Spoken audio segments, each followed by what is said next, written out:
Welcome, ladies and gentlemen. My name is Bart Los and I'm working here at the Faculty of Economics and Business at the University of Groningen. And it's my honor to chair this closing session of the 2017 ERSA Congress.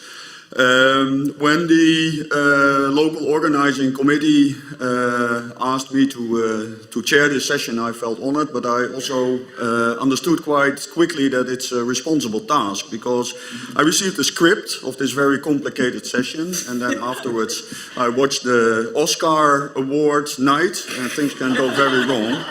So I hope to avoid this, but I got a script from Ian Etzes, who is here. He's one of the main persons behind the scenes of this conference, or largely behind the scenes at least.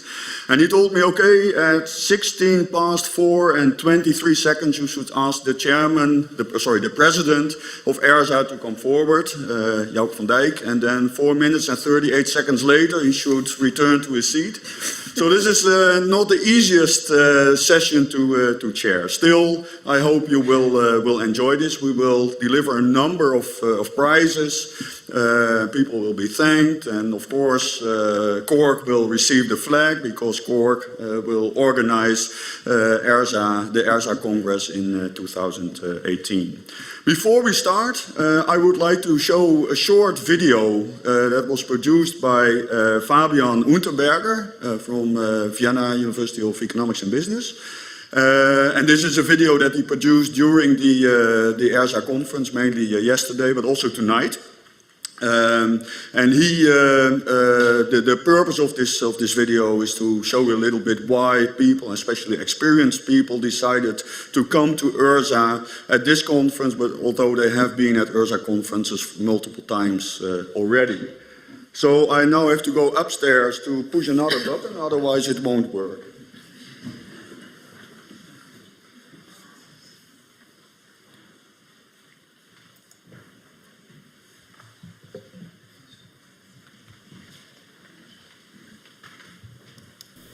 I came to the ERSA conference in order to meet my colleagues and to share with them the new idea that I had in my scientific research. I'm sure I will get a lot of brilliant comments and go back with much richer knowledge than before I came.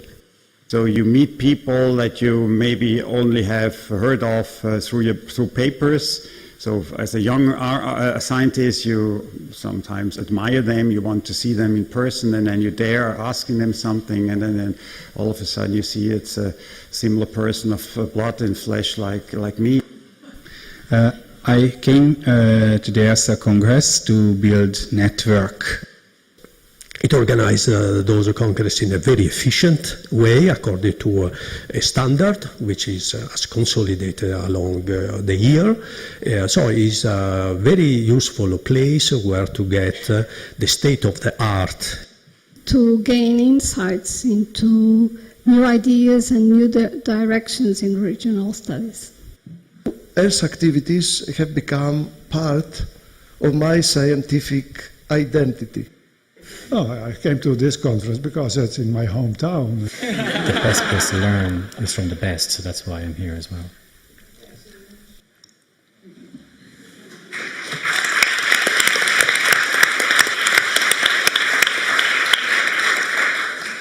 Okay, thank you very much. I think this was enjoyable, and hopefully it will give an incentive to all of you to attend the conference next year as well. I would like to call forward now Evelien van Leeuwen, the chairman of the jury of the Epinos Prize.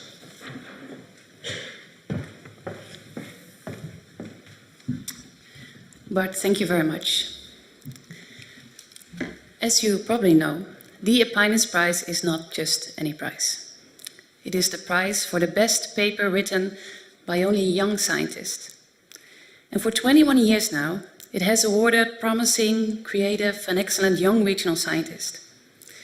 And although it's an ERSA and as a European prize, apart from discriminating on age and quality, it does not discriminate on ethnicity. Its laureates come from all over the world, among which Brazil, United States, United Kingdom, Germany, Finland, Italy and Sweden. It also does not discriminate on the methods used. It rewards papers that are qualitative and quantitative, theoretical and empirical. However, the committee is always strict on the regional component of the paper. It is, after all, a regional science paper prize. And as Hans Westlund told you the past 5 years, selecting the prize winner is always a very difficult task. Therefore, the Aquinas Committee, which consisted this year of Maria Breu, Wolfgang Dauth, Martin Anderson, Roberta Patuelle, Kathy Kopczewska, and myself, follows a very careful procedure. In the first round, each paper is evaluated on 5 aspects by 3 different persons: the chair and the discussant of the session, as well as by 1 committee member. And we are really thankful to the reviewers, of which some read the paper during their holidays in beautiful mountains with limited internet access.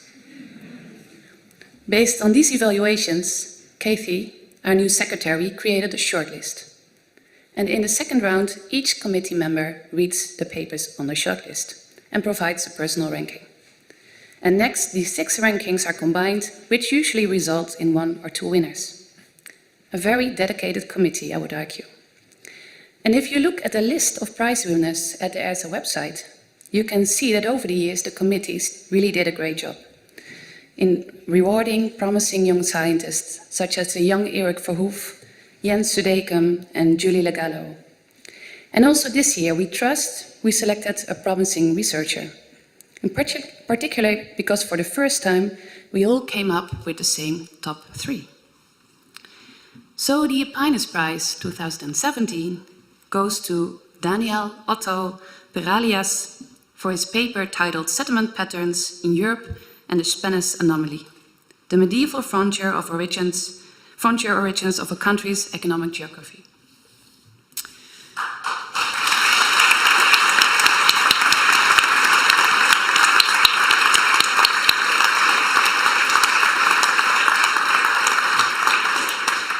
The paper stands out in a challenging and interesting geographical approach at a very low spatial scale.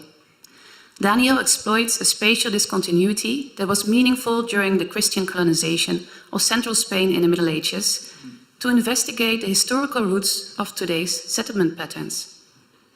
His findings suggest that medieval frontier insecurity heavily conditioned the colonization of the area, resulting in a sparse occupation of the affected region and a ranching orientation of the economy.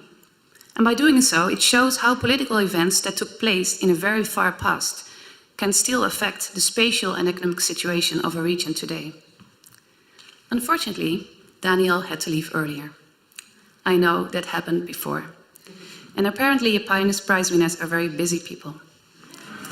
However, we still congratulate him with the prize and would like to encourage all young scientists to submit a paper to Cork next year, to give the future Commission a very hard time in selecting the best paper and to benefit from the valuable feedback and vibrant discussions that we saw taking place this year. Thank you.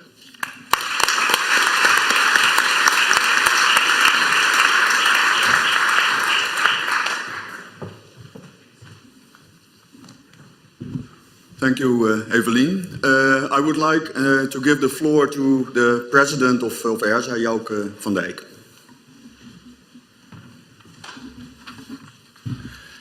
Thank you, Bart. The Aquinas Prize, it's a very prestigious prize and it's an important prize for ERSA.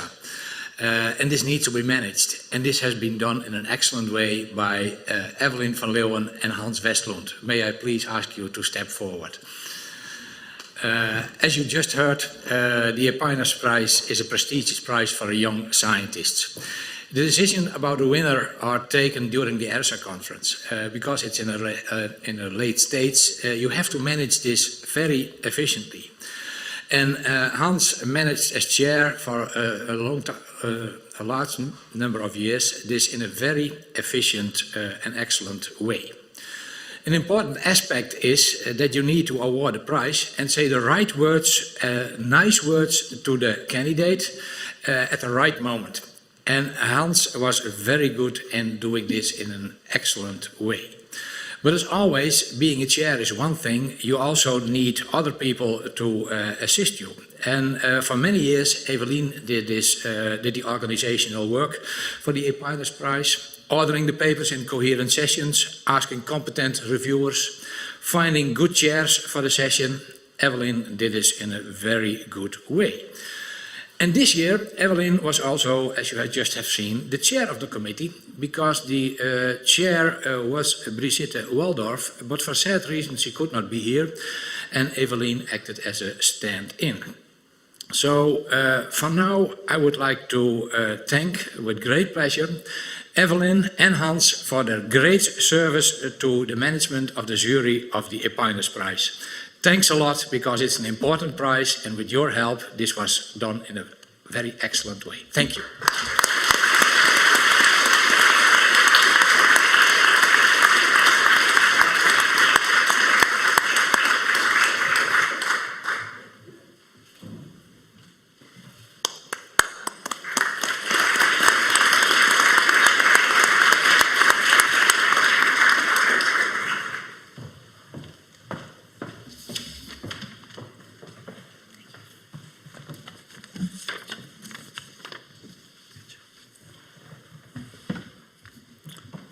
We continue with the next prize, and the next prize that will be awarded is the Martin Beckman Prize, which will be awarded by Roberta Capello, who is the editor-in-chief of Papers in Regional Science, and by Budi Rezo Sudarmo, who is the president of the Regional Science Association International.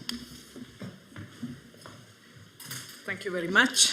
The Beckman Prize has always been delivered for the best paper published in Papers in Regional Science in the previous year.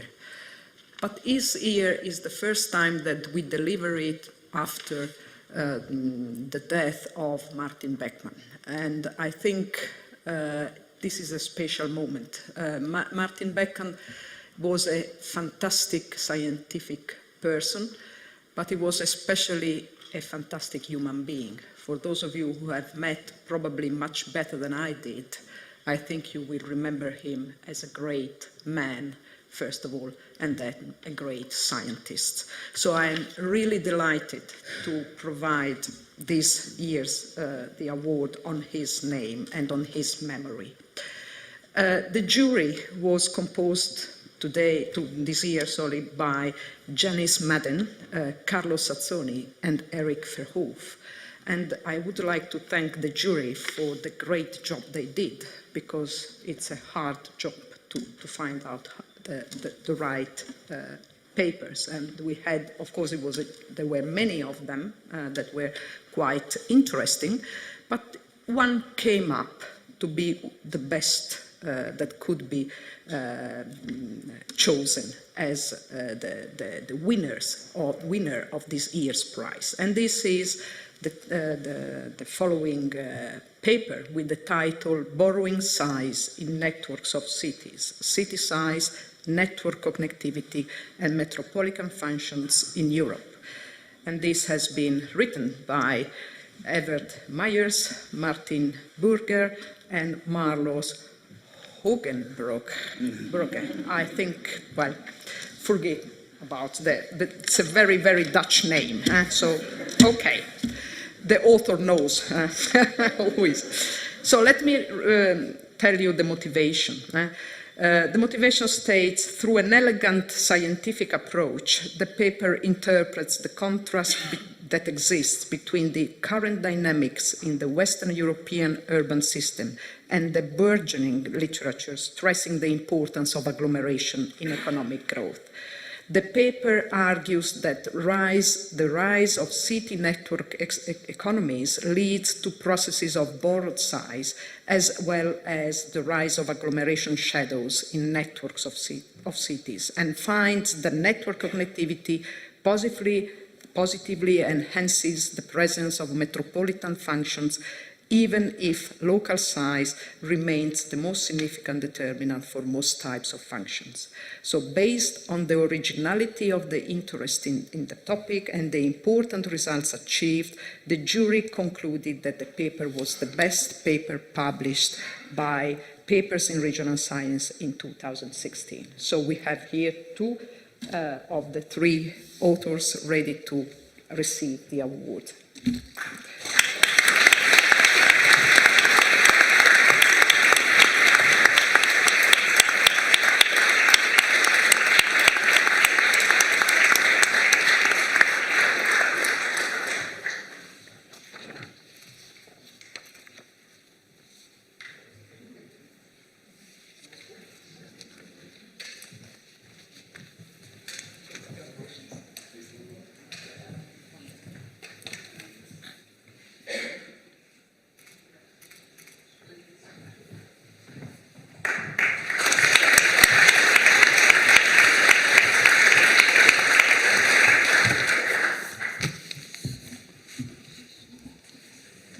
We are well ahead of schedule, so I propose to have a commercial break.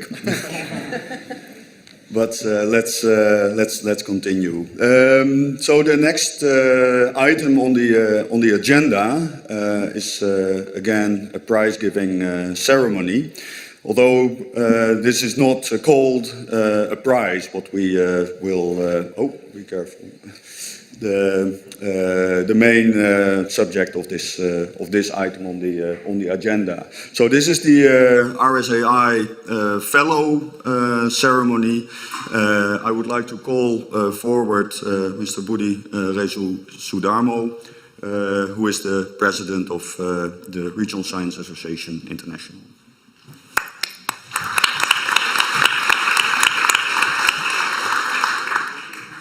Thank you, friends and colleagues.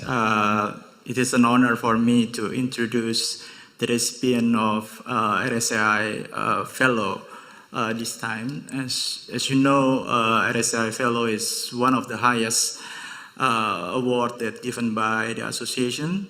Only those who are persistently contribute in the field of regional science for a significant time of her or his career who can get this award. This time, the association would like to give this award to Roberto Carnani. He is a full professor of urban economics and economic assessment of urban transportation at Politecnico di Milan. And he served as the head of the Department for Urban Affairs at the Presidency of the Council Minister, Rome, under the Prodi government. He was the vice president of the Group on Urban Affairs of the Territorial Development Service of OECD. Roberto was the past president of European Regional Science Association and of the Italian Regional Science Association. He is an author for more than 150 international scientific publications, more than 100 national publications. He has published a textbook on urban economics in Italian, French, and Spanish. He held several positions in OECD, several commissions in the Ministry of Public Work and European Affairs. He held also several other positions in European regional and urban government in the field of innovation, diffusion, regional development, forecasting, and modeling. And one other important achievement of him is in 2010, he was awarded the prize of ERSA, European Regional Science Association, and European Investment Bank, and in 2008, the prize of the Fondazione Confalonieri Milan for his studies in urban sustainable development. Friends and colleagues, let me introduce Robert Carnani and providing him with the award.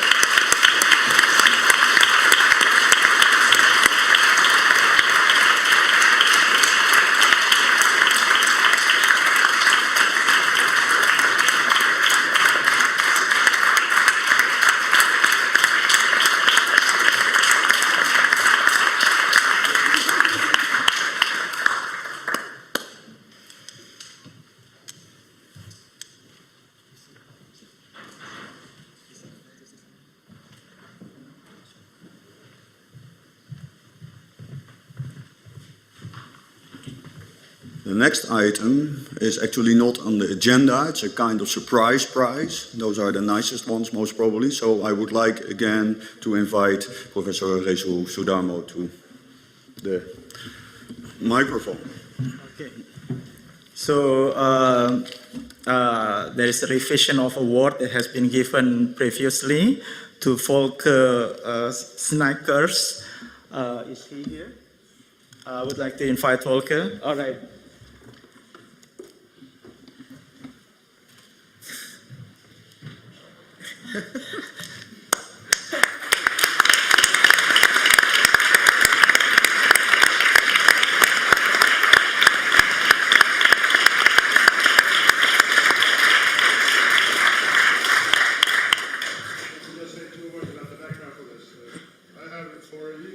Volker, take the microphone. Okay.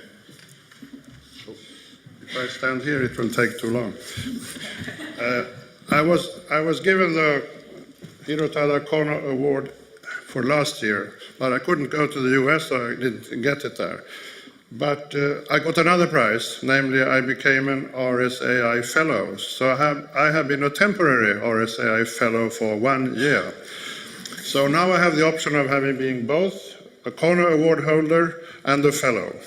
But I think I will choose to leave the other nomination back to you and then get this award. It's really for a lifelong contribution to regional science, and as you can see from my general appearance, it's really almost lifelong. I actually wrote my first paper for the regional science community in Alan Wilson's journal in 1970. And since throughout the 1980s and 90s, and I have been for a long time the president of this very important association. And after participating in all of these conferences in the position that now Jauke and his colleagues are having, I know what an enormous amount of work it is and what an enormous contribution it is to the field of regional science to uphold the positions as organizers and presidents. So the future Kono Prize holder is sitting over there. Thank you.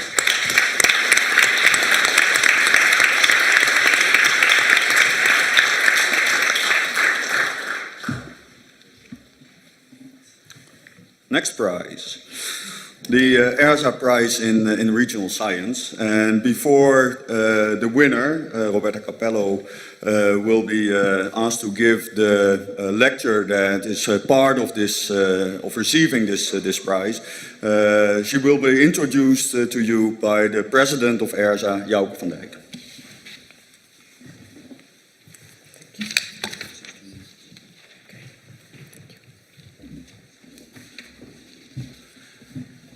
Ladies and gentlemen, it's a great pleasure for me. Now it is the time for the most prestigious ERSA Prize. The ERSA Prize in Regional Science recognizes the outstanding contribution of scholars to the advancement in regional science and related spatial areas.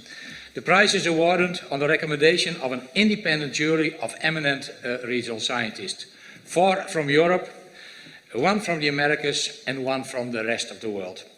This year, the ERSA Prize jury consisted of Brigitte Waldorf from the US, Jacques Proot from the rest of the world, Philip McCann, George Petrakos, and Attila Varga, and the chair of the jury is Erik Verhoef.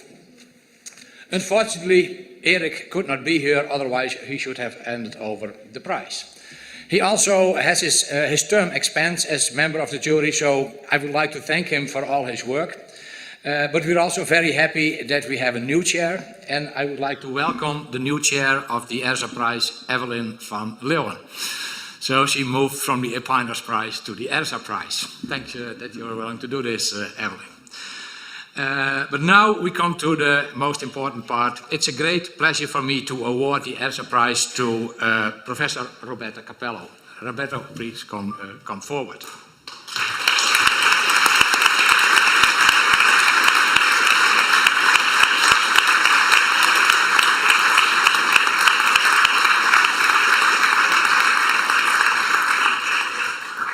Roberta is full professor of regional economics at the Politecnico Milano, but we also know her as editor-in-chief of Papers in Regional Science and as the past president of the Regional Science Association International. The jury made a report, and I'll quote from this. Professor Capello is for her scientific achievement in urban and regional economics, in particular her work on spatial spillovers and externalities from innovations, knowledge creation and the impact on urban and regional growth. As an author, Professor Roberta Capello has made a tremendous impact in the field of regional science with her textbook in regional economics and her several books and papers published in top journals in the field. The jury acknowledged her outstanding and prolific contributions to the advancement of regional science. But there is more. The jury furthermore praises her dedicated service for the regional science community. Among others, as I just mentioned, as editor-in-chief of Papers in Regional Science, as past president of the Regional Science Association International, but she is also the co-editor of Letters in Spatial and Resource Science, a member of the scientific board of the Annals of Regional Science, past executive director of the Italian section, and past treasurer of the European Regional Science Association. So she served the Regional Science Association in many ways.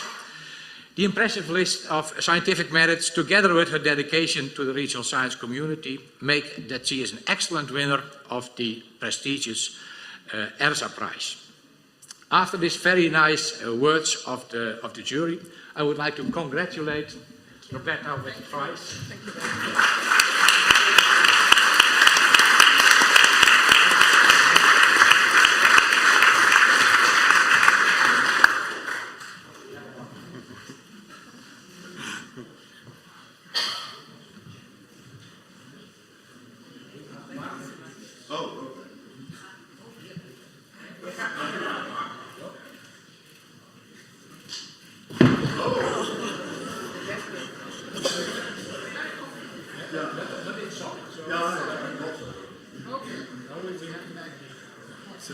Are you from Groningen?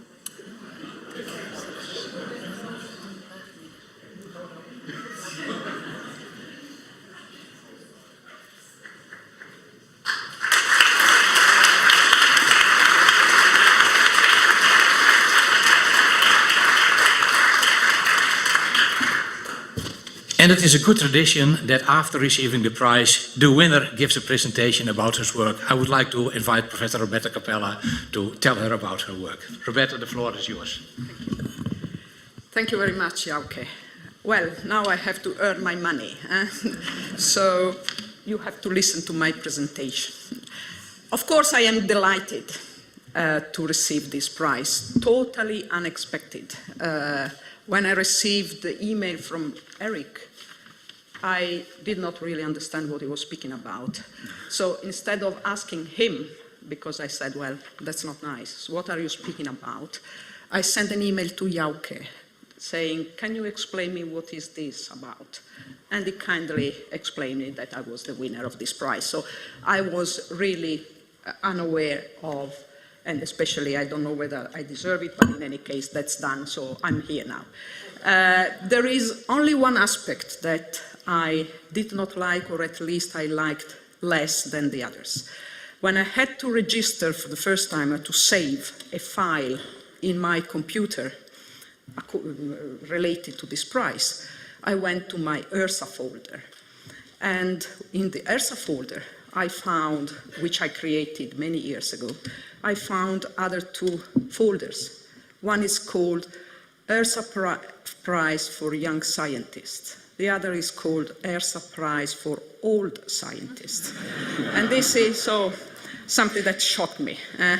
So I said to myself, okay, well, I have to thank you for awarding me the prize for old scientists. Okay. In any case, I also had to choose the field in which I wanted to speak. And since the jury speaks about my studies in innovation and knowledge, I said, okay, let's try to see what not only myself, but the community, the regional science community did in this field.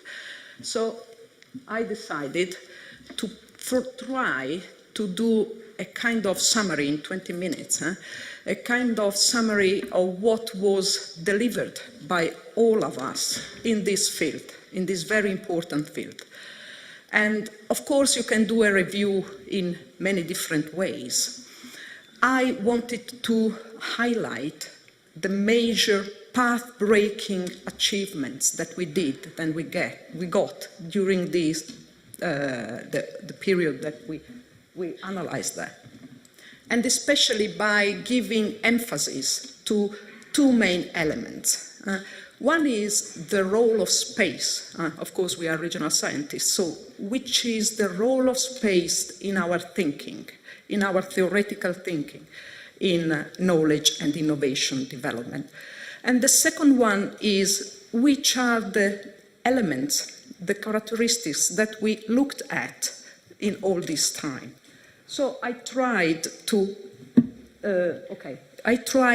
separate out what I like to call theoretical paradigmatic jumps that we did over the history of regional science in this field. So we start with the first one, which took place in the 60s and went on in the 70s, which is something that today it seems rather trivial. Space matters in innovation and in innovation processes. This is trivial nowadays, but at the time when it was conceived, we were in a completely different situation where we had the neoclassical theory claiming that innovation is something that comes from heaven, so it's a manna from heaven, and it's spread exactly at the same time all over the place. And we had a brilliant idea and a brilliant geographer, Hagerstrand, who started saying, no, hang on a minute, this is not the case. In a particular, space matters, and what matters is the distance that you have between the source of knowledge and of innovation and where you are.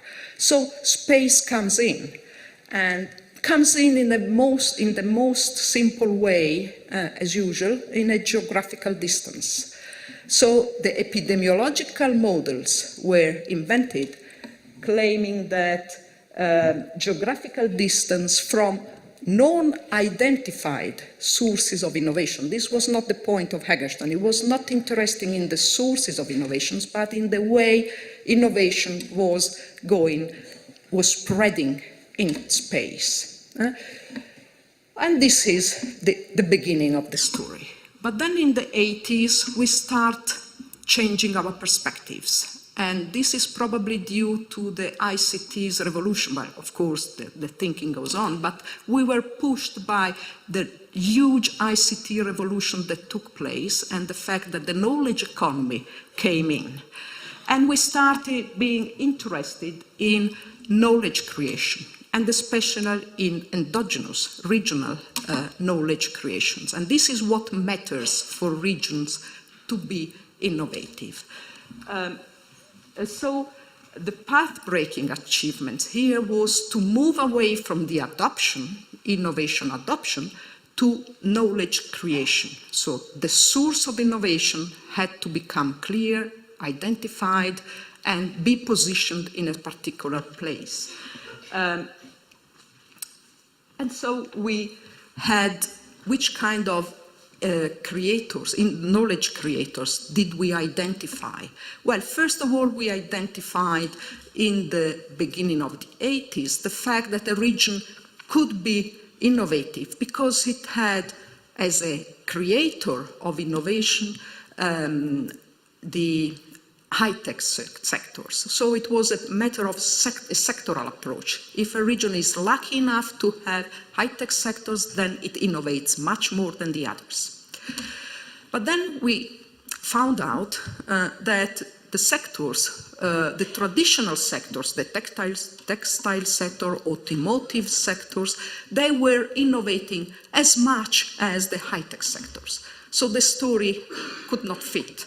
And in fact, we shifted to what we call the functional approach. So it was not a matter of having the right sectors in the region, but the right functions. That is to say, the functions that create knowledge, R&D activities, high educational sources, innovation, sources of innovation like sources of human capital, like universities and so on. In the beginning of the 90s, this kind of approach led to a spatial approach, which is quite well known as the spatial spillover theory, which added the idea that an actor can innovate more if it is close to these kind of sources of innovation. What about space? Well, space is, in this approach, the container of the knowledge creator. So we have a region that contains either sectors or functions that are able to create knowledge. And within this container, the distance, the geographical distance to this source plays a role. But we are still in a field, in a framework of geographical distance within a boundary, a local boundary.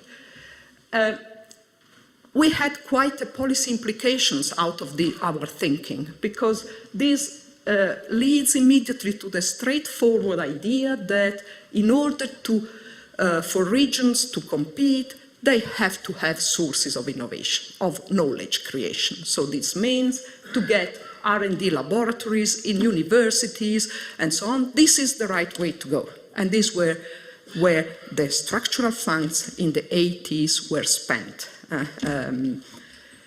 Of course, there are always boundaries in the limit in a theory, and here we were with the idea that if you have a knowledge creator, you know what to do with this knowledge, and you can innovate, which is quite not the case, as it came out also in some sessions during this conference. So we are now aware of that.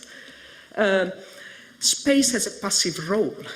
So whether you are a region, a city, a nation, nothing changes in our reasoning, which means that space contains some elements but does not interfere and does not influence the processes of innovation, which is quite a pity.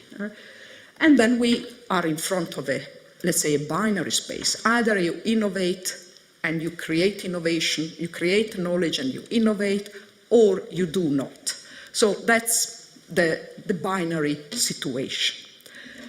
Then we came to the first part of the 90s. Don't worry, we have only 5 steps to go. So we are at the third one. So we are already nearly halfway through. And we have what I call the third path-breaking achievements, where we start saying, hang on a minute, it's not a matter of having knowledge, but of having capacity to create the right learning processes. So we moved from the functional approach and functional elements to cognitive elements, and with the idea that territory matters. So these 2 elements came to the fore in our reasoning.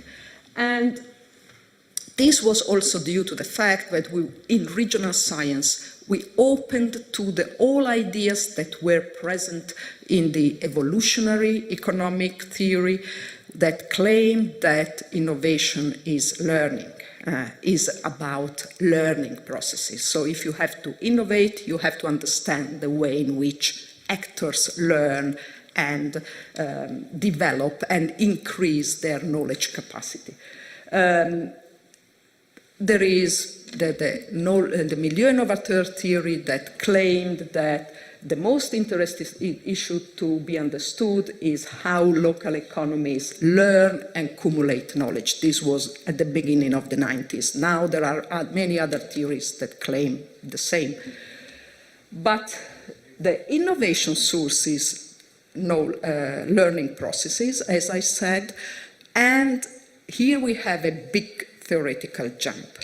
We move from space to territory, which means that territory is intended as all the externalities, and in this case the dynamic externalities that are produced by a certain location to local actors for being more innovative. But not in the trivial way of saying, well, we are close by, so we can communicate more, so we have face-to-face contacts, and so we can learn from each other. No, that's too simple. The milieu innovateur theory went through the idea that the fact that we are close together in an area reduces the territory, reduces the uncertainty and the risks that are associated to innovation processes from one side. On the other side, generates collective learning.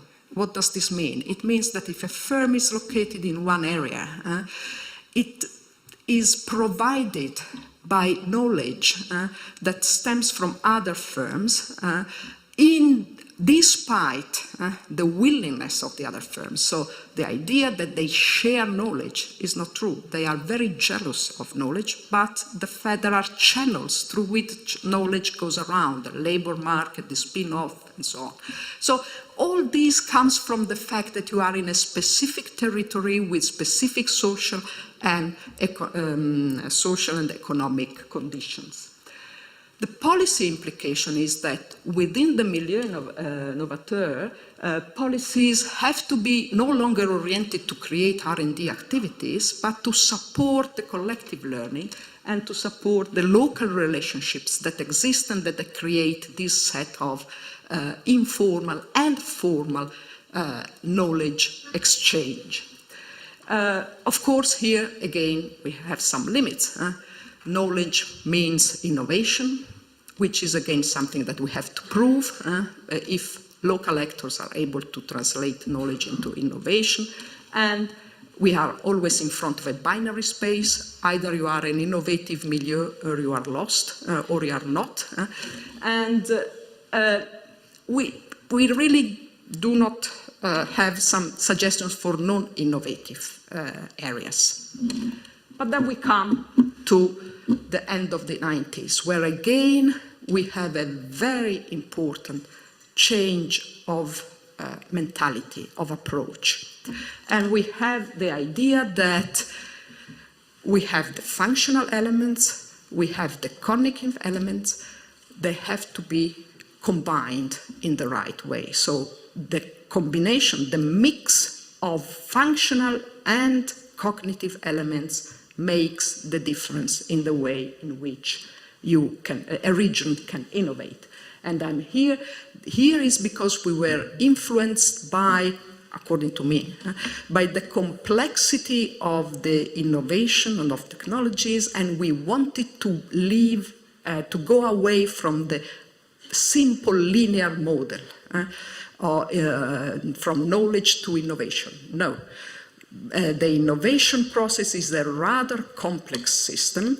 So first of all, it is a system. So it means that actors interact among them, and they have to interact. And it's a system that has to be tied strongly together. And you do not know whether you start from knowledge to innovation or from innovation to knowledge. It's a circular positive linkage. So we started speaking about regional innovation systems, and they are defined and identified according to different types of learning processes based on different interactions among local actors. So we have the functional elements, so the local actors are there, but we really also have to understand the way in which they interact. Otherwise, we do not have the picture, the right picture. So the sources of innovation become the relationships and cooperation among knowledge-creating actors as crucial conditions for innovation. The way in which functional and cognitive elements are linked together gives rise to different types of very well-known and established theories. We have for example, the learning region theory, which comes from the Danish school, where we have where there is a strong attention on the interaction among local actors. And this is the main point that explains innovation processes. We have the regional innovation systems, which instead moves a little bit more on the functional side and says how much subsystems of innovations have to be present in a region, and of course they have to interact, but the high focus is on the two, so that's again a Nordic approach. And then we have, here is the leader of that, one of the leaders. We have the Dutch school on the related variety, where very much the idea of the cognitive process among specific related actors, which are sectors, is extremely important. So we went much farther with our thinking. But let me speak a little bit about space in these approaches, in this fourth path-breaking achievement. Here we have space which is once again interpreted as a container. Space is a region, identified region, doesn't matter whether it is large or small, where these functional elements interact where the actors interact among themselves and, of course, with other actors outside. So here is the innovative point with respect to the theory of the 90s, where there also space was a container. But before, we were speaking about a container with geographical proximity among actors. Here we moved, also thanks to the French school of proximity, to the idea that geographical distance or geographical proximity, the other way around, is not the only or the main point, the only one type of proximity that matters. And so we had the huge and extremely interesting development on the types of proximity, institutional proximity, cognitive proximity, and so on and so forth. That is very well known nowadays. The policy implications were not little, were extremely important thanks to all this approach. We moved away from what is called the one-size-fits-all policy, because we said, okay, we have to move away from the idea that one region innovates, and in order to innovate, it needs R&D activities and so on. No, we suggest, thanks to this theory, we started thinking that different policies are needed so that because we are in front of different regional innovation systems. There can be entrepreneurial, it can be an institutional regional innovation system, but we need different approaches.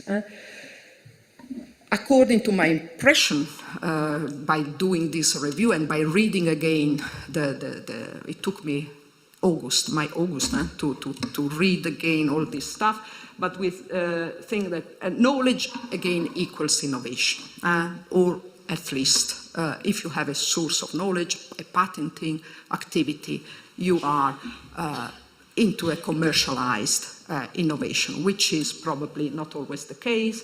And again, it's a pity that we do not give a role to space. Here we are at the end of the 2000s, when we achieved the fifth path-breaking achievement, and where we say, okay, it's a matter of combination of functional and cognitive elements, but this combination takes place thanks to the presence of territorial conditions. So again, the territory comes back and plays a role in the innovation process. How long? Huh? Oh, okay, sorry. Here we are probably have been influenced by the big idea of the smart specialization strategy. We have to have policy, place-based policy, also for innovation. But this then drove us to the idea that in regions innovate in different ways. And this is what we developed, the idea of regional patterns of innovation. So regions develop their own mode of innovation according to what? According to the cognitive and the functional characteristics that they have in their region. So if you are a region that has R&D activities and it's read a lot of entrepreneurial activity, moving translating R&D into commercialized activity, then you are a science-based region. But if you are, let's say, if you miss R&D, but you innovate, you make a lot of product innovation, it means that you have the cognitive capacity to go and look for the right knowledge outside and bring it to your region. And we have a lot of case studies. I'm speaking theoretically, but we have case studies that prove that this takes place. And then you can have also creative imitative regions. So what we achieved with this approach is that we can have at the same time in different regions different types of innovation approaches, and this gives the possibility. So these are those, yes. Again, space here is interpreted as territory.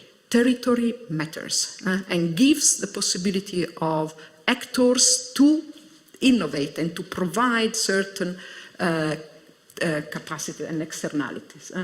The policy implications are, again, very important because we can at last develop place-based innovation policies. And policies are tailored to each innovation capacity.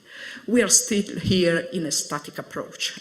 We need to see how regions move from one pattern of innovation to another, and evolutionary processes are important.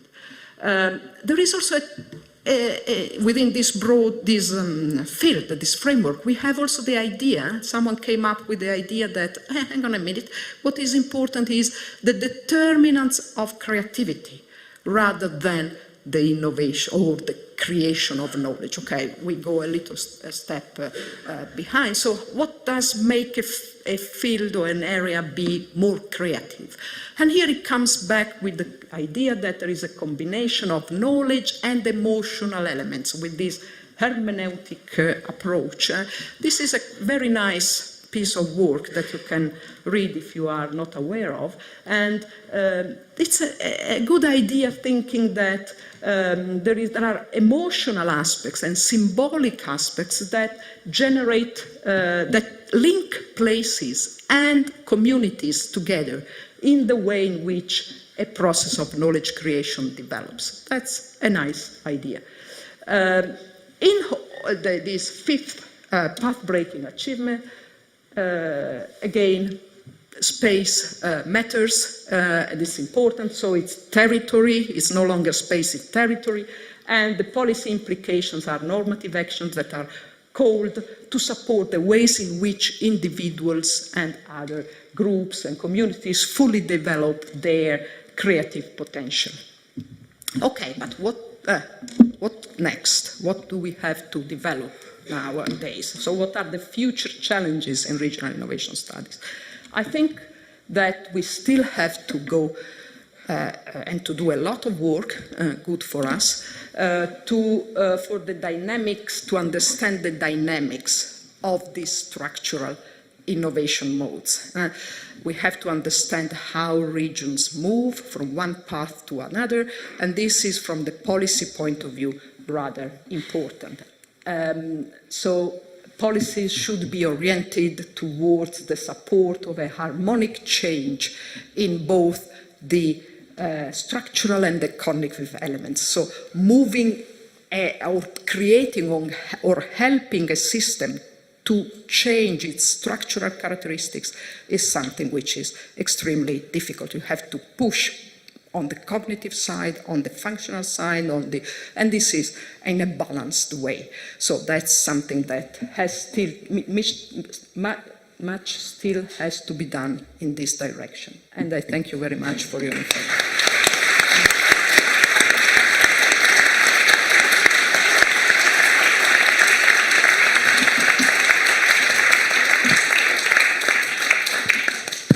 Yes, it's working. It's almost running out of battery. It is running out of battery. Okay, we have time for 2 or 3 very, very short questions, and hopefully Roberta can give concise answers to these. So if you would like to, if you have a pressing question, please raise your hand. Bert, please stand up. Please speak up.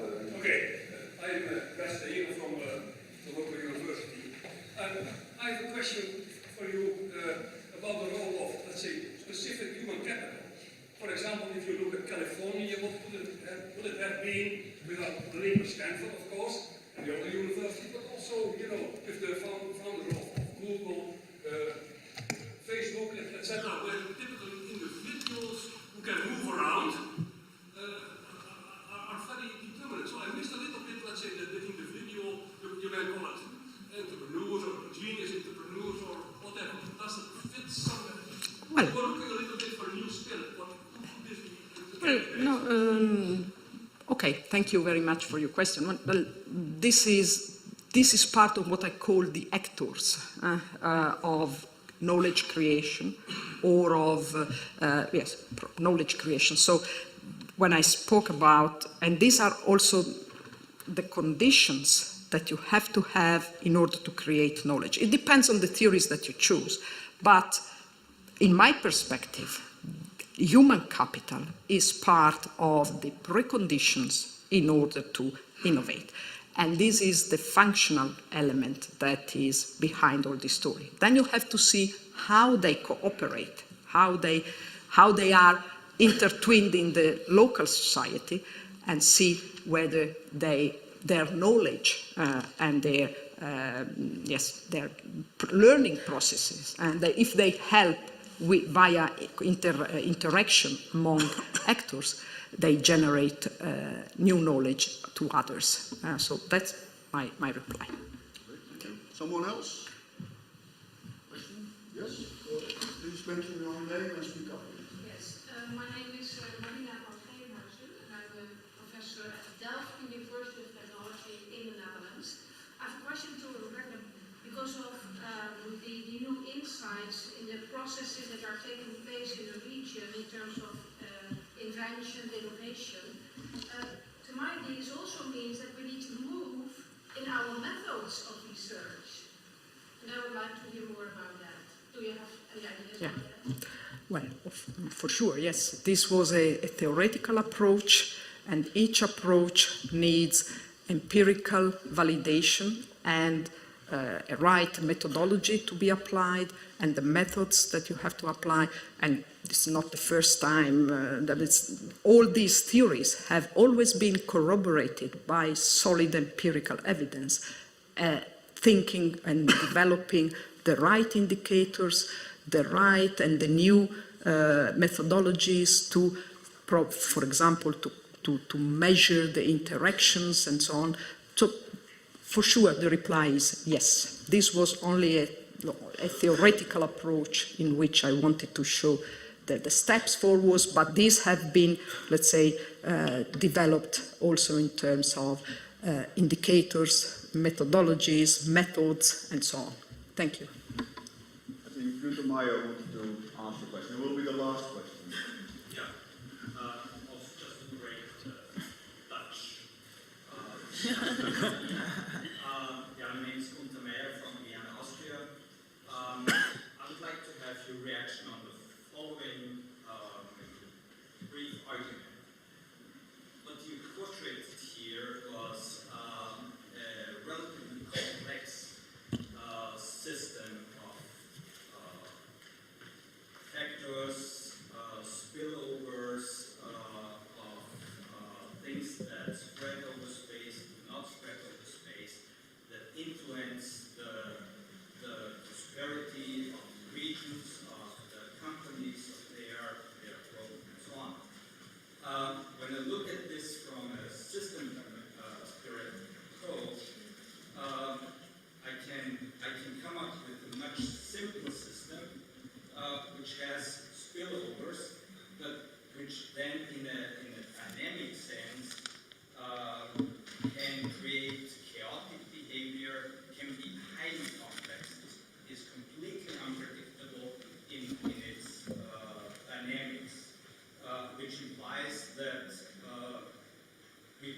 really make policy recommendations because the system constantly changes and the structure of the system influences the transition of the system in a very simple system.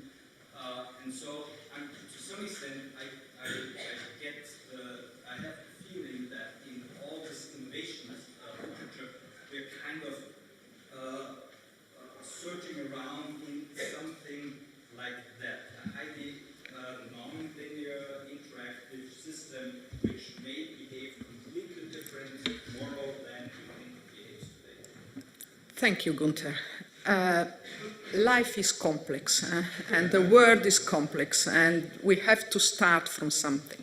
This holds for innovation studies, but it holds also for many other things. So we have theories are there, let's say, to put some logic, reasoning in place and say, okay, this is what I think it was. Let's see whether the empirical work and the empirical studies give me the right to think in this way. So you are rather pessimistic in saying that, first of all, we cannot say that we cannot provide policy implications because otherwise we lose our job. Why should we think about all this stuff if we are useless? And I would not be so pessimistic in thinking that the system is so complex and is so systemic and so evolutionary that we cannot say anything. What came out after, in my mind, when after doing this review, instead was an opposite thinking with respect to yours, and I said, look how much way we did from the Hagerstrand's model up to now in complexifying our thinking and in trying to go into this complex system and find out little by little how it works. So I was very proud of the regional science community being able to develop such a wonderful set of theories, and I congratulate all for Ron and all others for having contributed brilliantly to this thing. Thank you. Okay, thank you very much.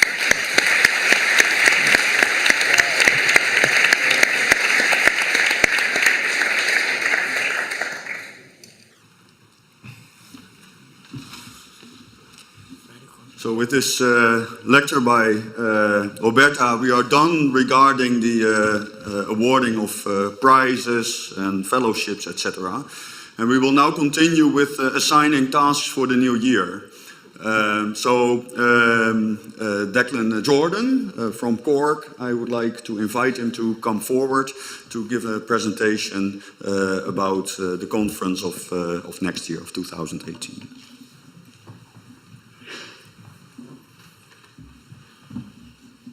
Thank you. I'm not going to give a presentation. I just want to talk a little bit about Cork and what you can expect next year, because we've already persuaded ERSA to award the next Congress to Cork, so we don't have to persuade you anymore. You've already committed to the decision. But what we do need to do is persuade you to come to Cork, and also, I hope, persuade you to persuade others to come to Cork, because we're going to use the snowball effect of telling you to tell others, and I need to convince you of that. But first, before I talk about Cork, I'm very lucky, or we're very lucky and unlucky to be following Groningen, because we're unlucky in the sense that the standard is set so high for next year that we will really struggle to meet it, but we'll try. Lucky because I have my little book and I'm walking around. I get to see everybody in action and get to copy all the ideas, and I know what is working so well. So I was lucky in that sense that I could follow such a good Congress and see it in action.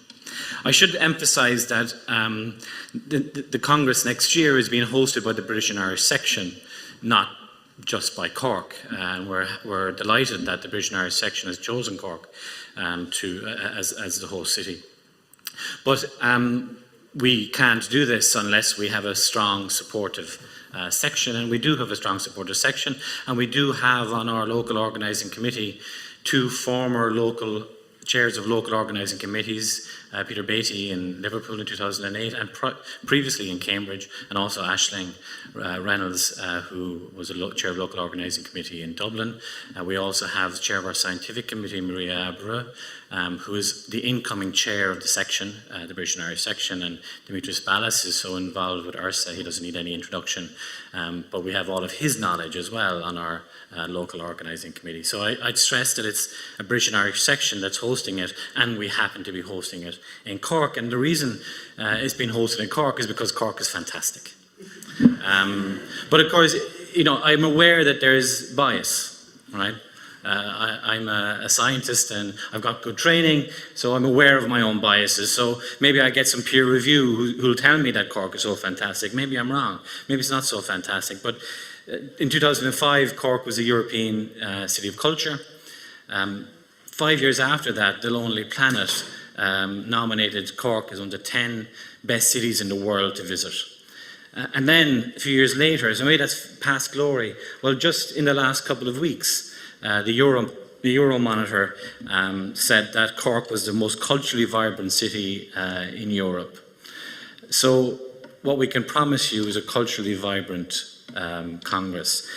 I think the way that we work in Ireland is that we take our work very seriously, but we also take fun very seriously. So we expect that the sessions and the Congress will be rigorous, as it always is, but that when you are done with your presentations and done with your questions, that you can let your hair down. Well, I won't be letting my hair down, but those who can let hair down will let hair down literally, and those that can't let hair down literally would let hair down metaphorically. Cork is on the Wild Atlantic Way, and you'll see in a second when we see the video, you'll see how beautiful the countryside is around Cork. And I urge you, if you come and when you come, that you don't just stay in the city, that you get out and have a look around West Cork and East Cork and appreciate the scenery that's there, but also we are a food paradise in Cork as well. What I'd also stress, the last thing I would stress, is our accessibility. Although we're in an island off the west coast of Europe, and we're in the south of that island, we're very easy to get to. So Cork Airport is just a couple of minutes from the city centre. There are 5 flights daily to Heathrow, and there are other flights daily to the other London airports. 2 flights daily to Amsterdam, a daily flight to Paris. We also serve Dusseldorf, Barcelona, Zurich, Munich, Milan, Bergamo, Madrid. 3 hours away is Dublin Airport, with more than 1,200 flights to Europe, with over 100 destinations in Europe.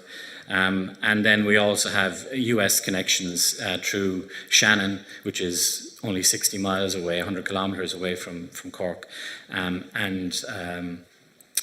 We also have US connections into Dublin as well, with pre-clearance, so there's no queuing for our Americans when they return home. There's no queuing in America. They can go through immigration in Ireland.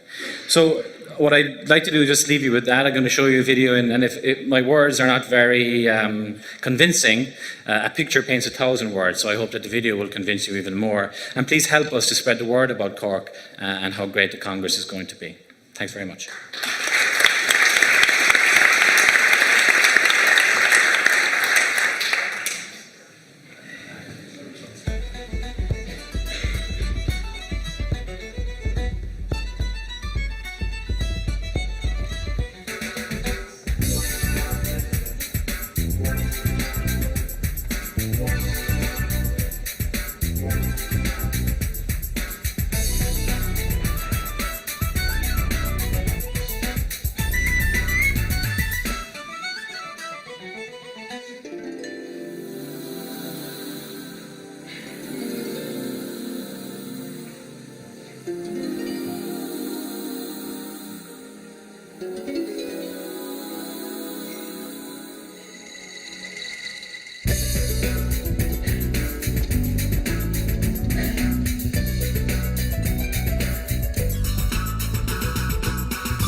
So it's time now for the official event of handing over the flag, the ERSA flag, as we always do at the end of this conference, from the organizers of this year's conference to the organizers of the conference in Cork next year. The flag is here. Our apologies for not having ironed it beforehand.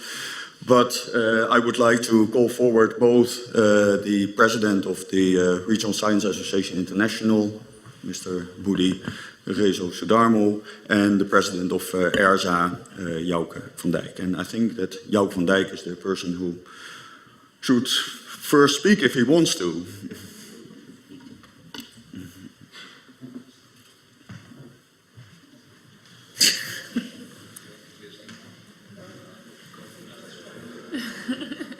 Another difficult thing.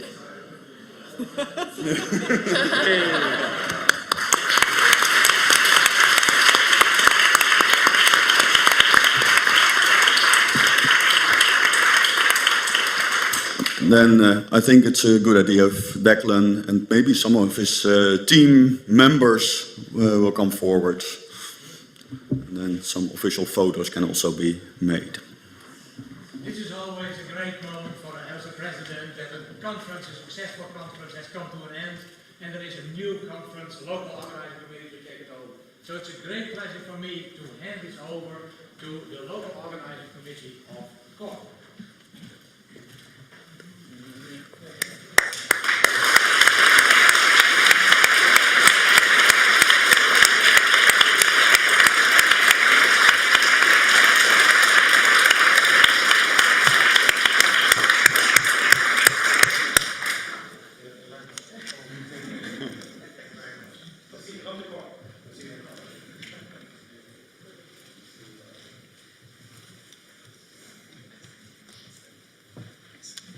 Okay, well, thank you. Thank you.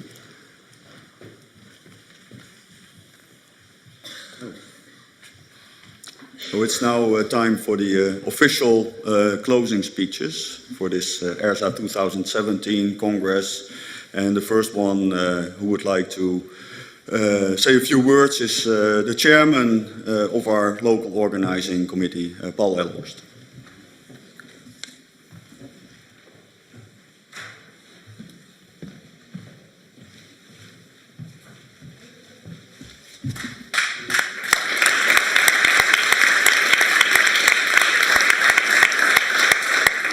Yeah, dear participants, wow.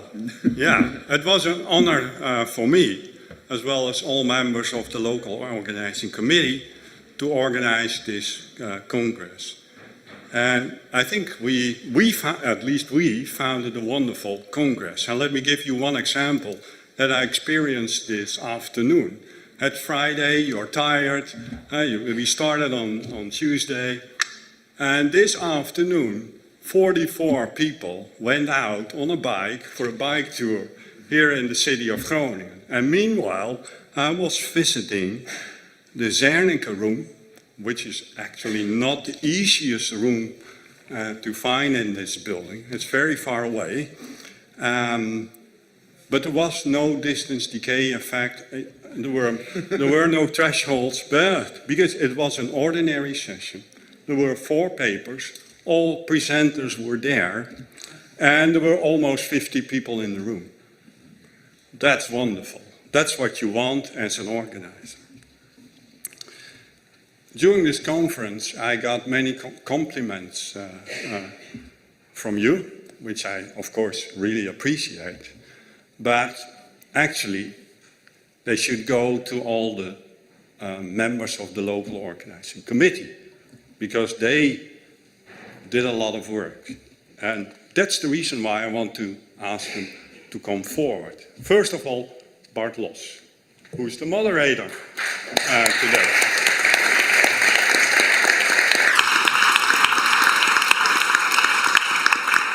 We are both from the Faculty of Economics and Business. We also have 4 members of the Faculty of Spatial Sciences. To begin with, Arjen Etzes.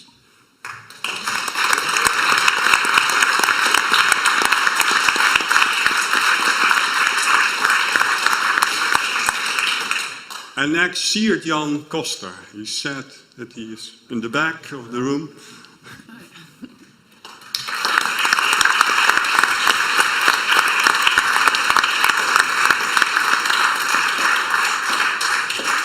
The next one is Dirk Strijker.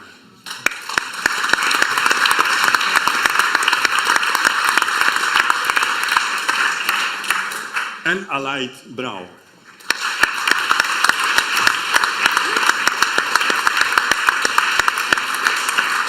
Now we are all from the University of Groningen, but we also had a member from the Free University, Evelien van Leeuwen.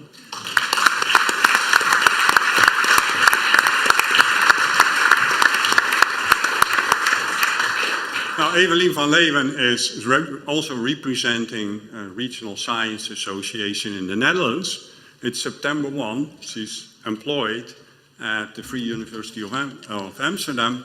But next month, she moves to another university, the Wageningen University, to get a new and better position. So, congratulations.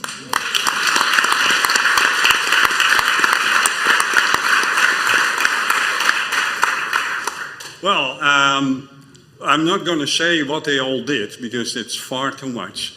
The only thing I actually wanted to ask you, but you already did it, maybe we should repeat it one more time. Give them all a big applause.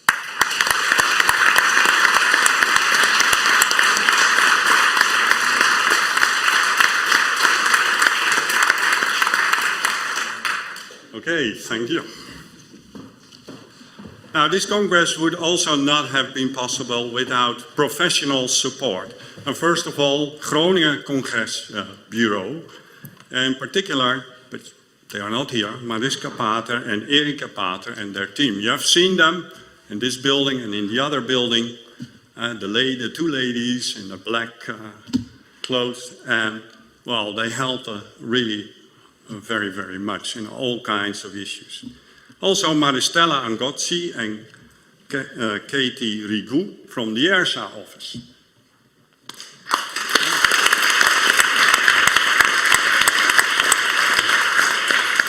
Then we had a member, then we had somebody, it's unclear to us, was she a member or was she not a member of the local organizing committee?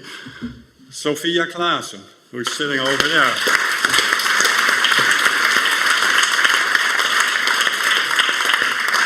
Officially, you were not a member, but we hired you to do everything with ICT, to update the website all the time.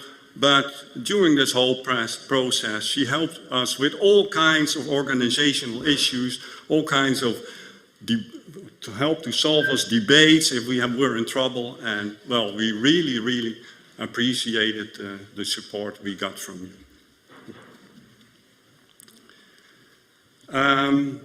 We also should thank the University of Groningen because they made available these two beautiful buildings, the Academy building, which is here, and the Harmony, beautiful word, complex at the other side of the street.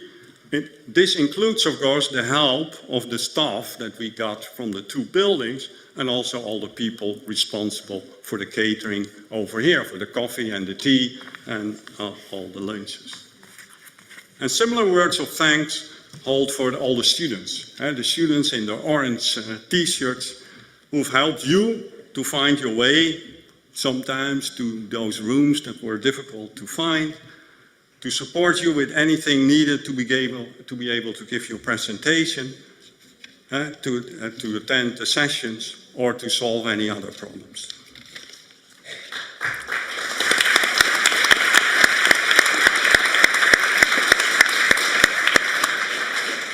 I would also like to thank one more time all our sponsors for their financial support. The Municipality of Groningen, the Province of Groningen, the Ministry of Infrastructure and the Environment, SNN, the Northern Netherlands Alliance, de NAM, de Nederlandse Aardoliemaatschappij, de European Investment Bank, de Rabobank, Gasterra en de Wadden Academy.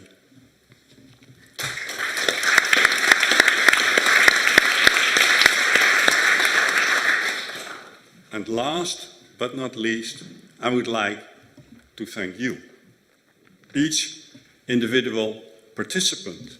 Without your scientific contribution, your visit to Groningen, your presentation, all the talks and discussions you've had with other participants, a congress like this could not be successful.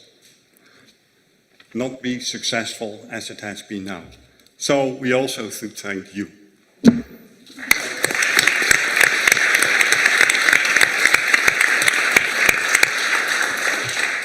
And I'm looking forward to Cork next year.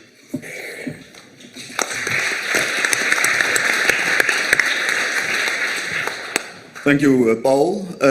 While I will invite Budi Rezu Sodarmo to come forward, I will start the slides that he will use in his presentation. Friend and colleagues, first of all, please join me to thank Paul Elhorst for organizing this. I think he did a very excellent job.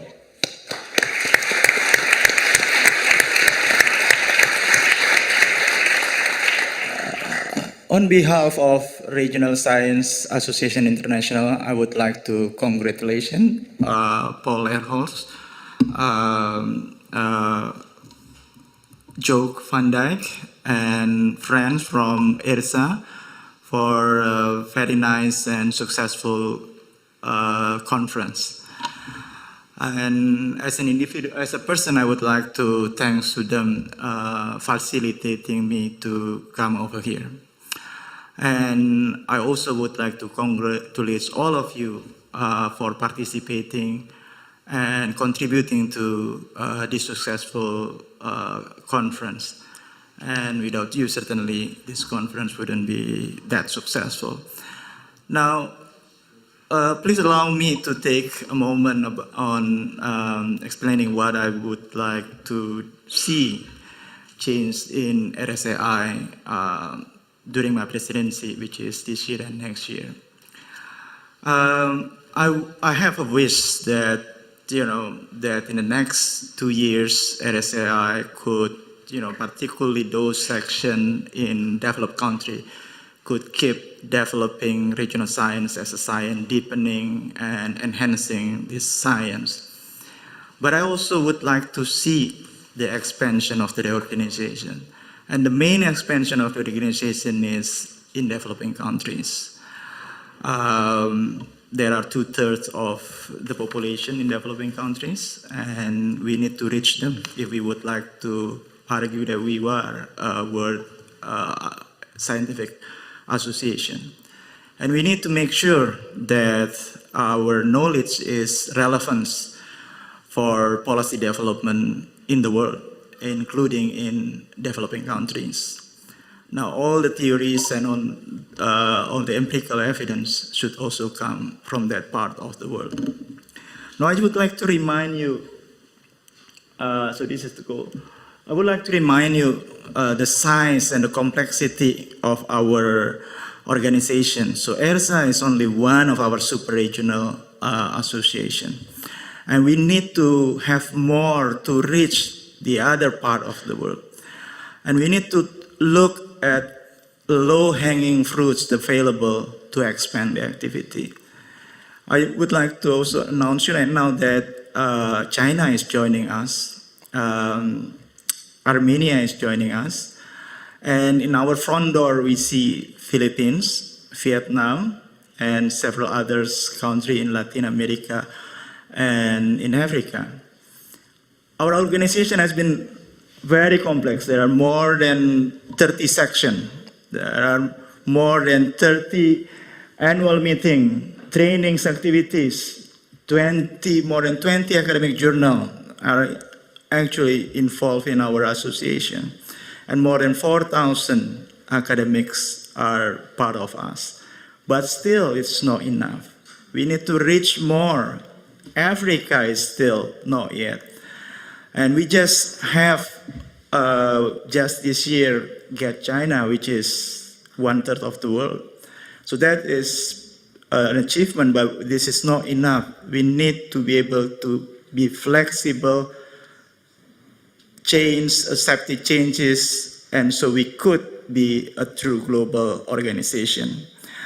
And so what I wish to see, this is just my, what I would like to wish and encourage what will happening in the next 2 years is that I would like to see more collaboration between country section in conducting existing activity. I'm not thinking about new activity, but existing activity. So for example, Indonesian section, in which I belong to, are now in a discussion with the Australian to conduct our annual conference together. So it will be Indonesia and Australia. So certainly it will be benefiting Indonesia a lot, but Australia would like to do it as well. And we're thinking to do it once every 5 years. We are actually, Indonesian section actually in a negotiation with the Thai to do those activities together. So I would like to see a possibility that section, between section conducting the same activity. Yes, we need flexibility. Yes, we need to be able to receive change. Also, I would like to see more collaboration on research between academic in developed country and in developing countries. One of the first steps is actually promoting your graduate program in developing countries. We will have the World Congress, so there will be a session on promoting your program. Get people from developing country becoming part of your program and maintaining them after they graduated from program. And that could help you strengthening your network in developing country. And remember, developing country is 2/3 of the world. So, but the key that we need to accept is that being flexible and be willing to receive change. For me, probably it is natural. I grew up in Indonesia with 270 million people. We got more than 300 ethnics, in which each of them has their own language, and it is not dialect, their own language, so it's more like Europe. And during I grew up, I just realized that the only thing to make Indonesia united is that all Indonesians could be flexible and willing to accept changing, continue of changing. There is no permanent in anything. And so finally, to show that we are actually a world organization is this moment in India. We are going to conduct our World Congress. We choose India, to me it's natural. India, with a population of 1.3 billion, is one of the biggest developing countries in the world. It is the biggest democratic country in the world. So if we can if we can show the world that we are, we can make a significant activity in India, then we are actually a world organization. India performance is amazing. Since they conducting economic reform in 1980s, they growing about 5%. They are able to get out from the low growth that has been there for a long time, that we in developing economists call them the Hindi growth, which is the low growth, and finally in 1990s they were able to grow more than 5%. And last year, India is the fastest growing country in the world with a growth of about 7%. So yes, that probably you feel, it's probably, is this the most convenient way to conduct a world conference? But I would beg to you to be flexible and change your thinking about what is the most convenient way to conduct a conference, and please come to this Congress. And so although right now we are closing this Congress, but I do hope to see all of you in India.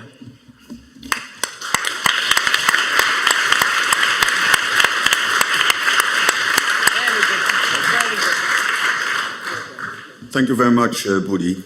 The next speaker is Jouke van Dijk, the president of ERSA.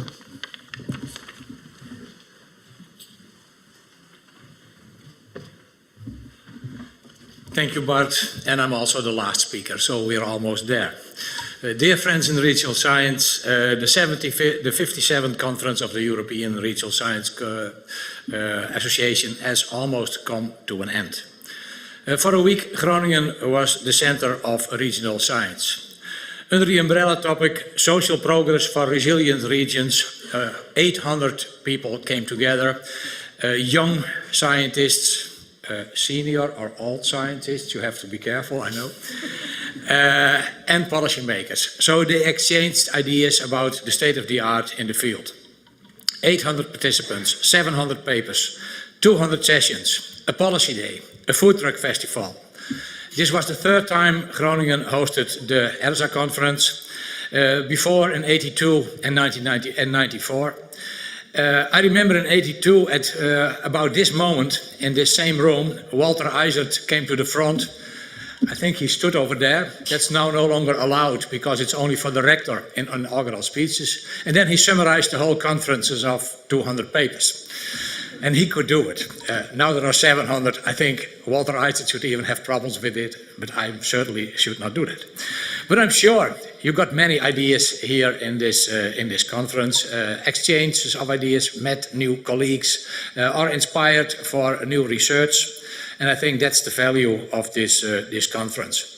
I would like to express my gratitude, although I'm from here, to the local organizing committee for all what they did, because they compiled a very good and coherent scientific program. Also with the help of the ERSA office, and we had a lot of staff here, students who helped, our partners in the region, Paul mentioned it already, but they are all necessary to make this conference to a success. I also have some announcement to make, because the ERSA Council had a meeting today and made some important decisions. ERSA consists of sections, and until now we had 19. And today we approved the 20th section of ERSA, the Bulgarian section, and we are very happy with that.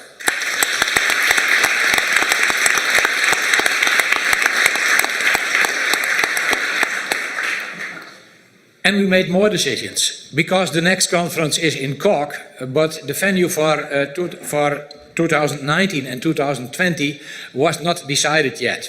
And I'm happy to announce that in 2019 we go to Lyon, and in 2020 we go to Bolzano.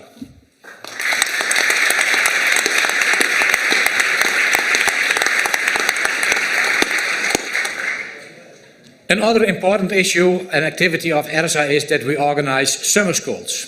And this is very popular, and we also now organize winter schools. In January there will be a winter school in Lille. In the summer there will be a summer school in Bratislava. And this is mainly targeted for young scholars and PhD students with a group to work together very intensively in 5, 7 to 10 days. And this is very important. Therefore, I would like to say to all the young scientists, follow the websites. When you spot this winter school or summer school, convince your supervisor that you have to go there because it's important for you. And I would like to encourage the senior scholars that they stimulate their young PhD students to go, because that's important for the future of regional science, and it's also a very valuable experience for young researchers. We should stimulate that very much. And of course, these young scientists, the next time, they also go to our conference in Cork, in Lyon, in Bolzano, so we have to take care of that. Next year, I hope to see you all in Cork. The LOC is very enthusiastic, they have very good plans, so don't miss it. And finally, I want to wish you a pleasant evening.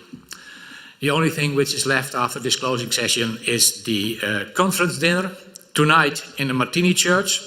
It's easy to find. There is one big tower in the middle of the city, and the church is next to it, and it's on the biggest square, and we call that the Grote Markt. So there you have to be. The dinner will be in the church, and after the dinner we get a dessert in the building opposite to it, and therefore after that we will also have an after party. So I hope to see you tonight to enjoy the dinner, to enjoy the party, and I hope you have very good memories to Groningen, and then I wish you a safe trip home.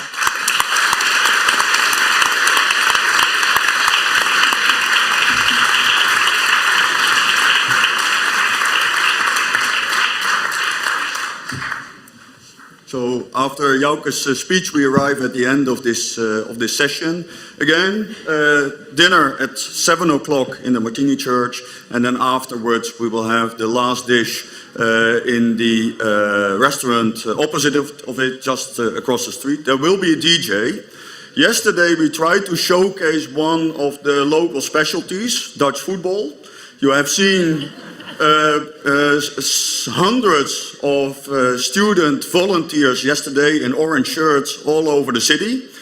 But fortunately our student volunteers were happier than these pseudo student volunteers after the match had finished. But today we have a DJ, and being a DJ is a true specialty of the Netherlands. So in the most recent rankings of global DJs, the Dutch occupy numbers 1, 3, 4 and 5, and also 9 and 10. So most probably our DJ Sebastian Davidson will do a good job.